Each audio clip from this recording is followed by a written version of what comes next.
Sorry about the last few days. I've had a ton of additional must-dos hit my agenda, and unfortunately that means zero time to edit and upload content. My name is Lieutenant Buzz Lightbeer, and today is going to be an upcoming channel announcement slash news on games that I cover, kind of combo upload, so you know what, there's a bit of something here for everyone.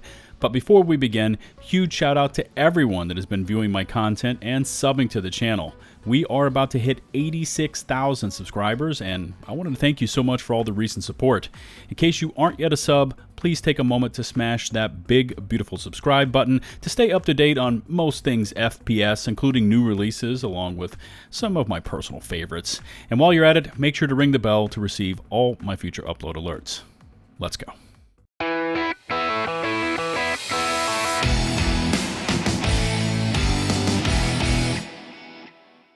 Right out of the gate, we've got a bit of news on two upcoming titles from Ubisoft concerning their planned free-to-play releases set to drop sometime later this year.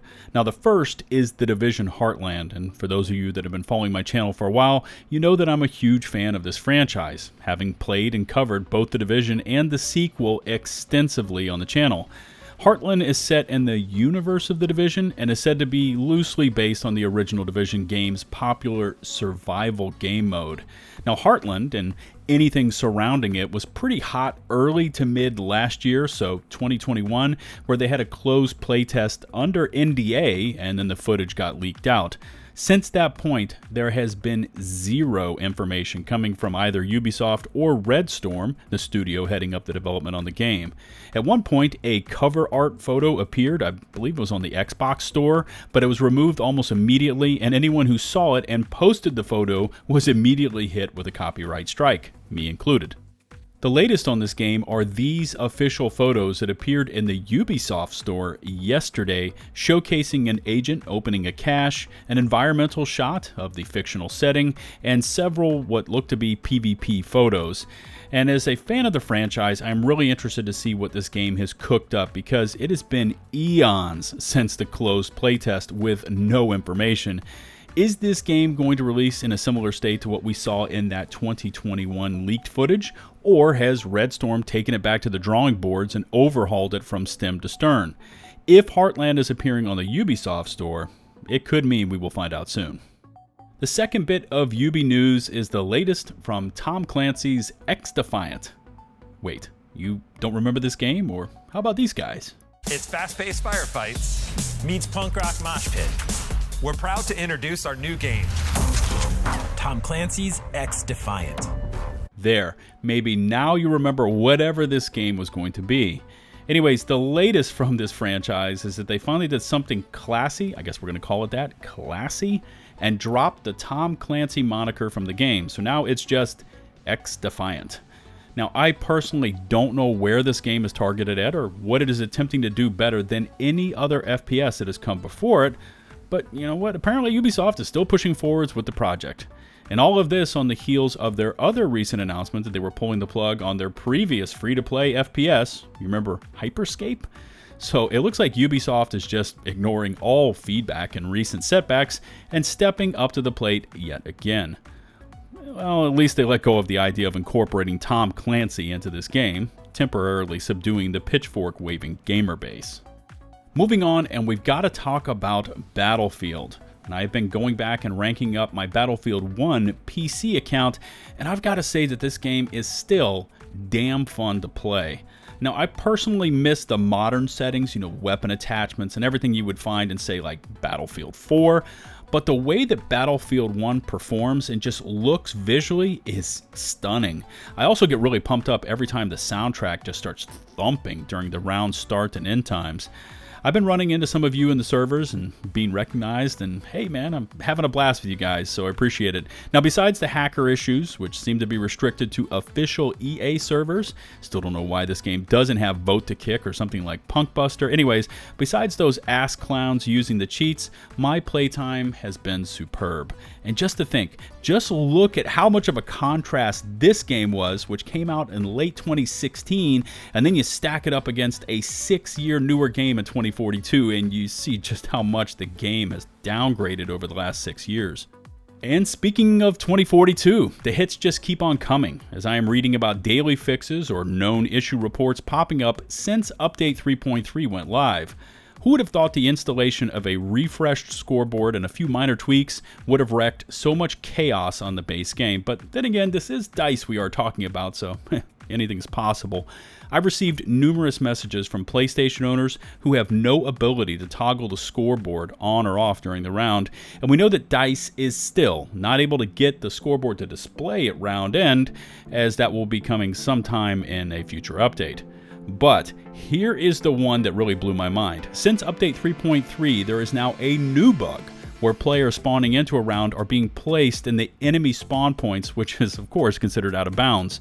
They jump out of the chopper and have but mere seconds to live before being insta-killed by the game because of their spawn locations. Yeah, it never gets much better for this game, does it? And to anyone out there, maybe this is your first time watching anything Battlefield 2042 related and you're asking yourself, should I buy this game? I'm gonna tell you right now, stay far, far away from this. And to anyone that bought the game, played it, and then put it down, and maybe you're wondering how the game has improved since the 4 months it has been live, I would tell you, it is not.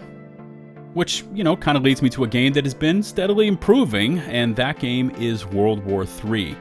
That free-to-play modern FPS that is kind of what Battlefield used to be. Anyways, the team at the Farm 51 put their game through another open server stress test this past weekend, and I grabbed this screenshot to show you exactly what's going on here. Your eyes are correct.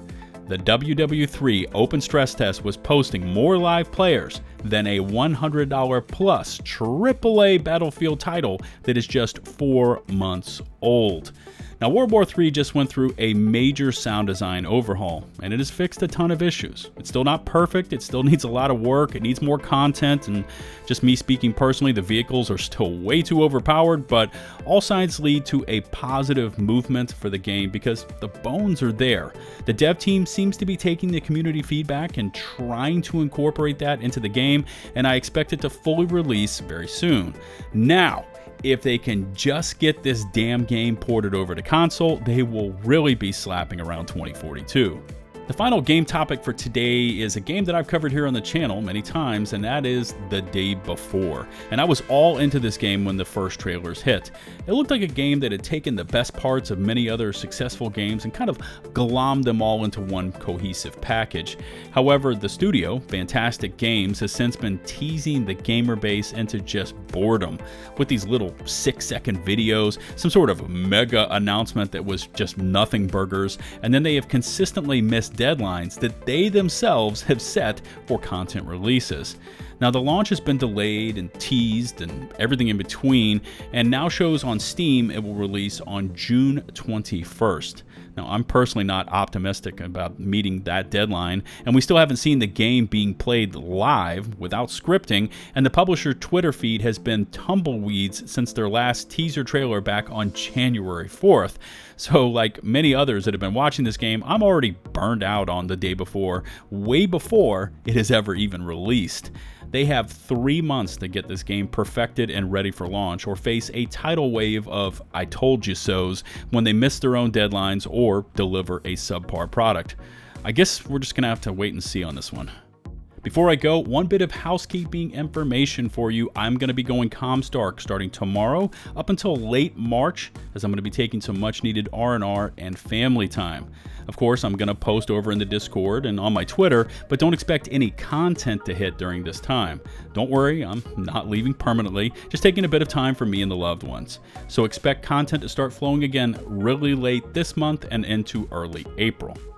And that's going to wrap it up for today, and I look forward to reading your feedback in the comments section below. Sound off about any of the topics I covered today, or just anything gaming in general.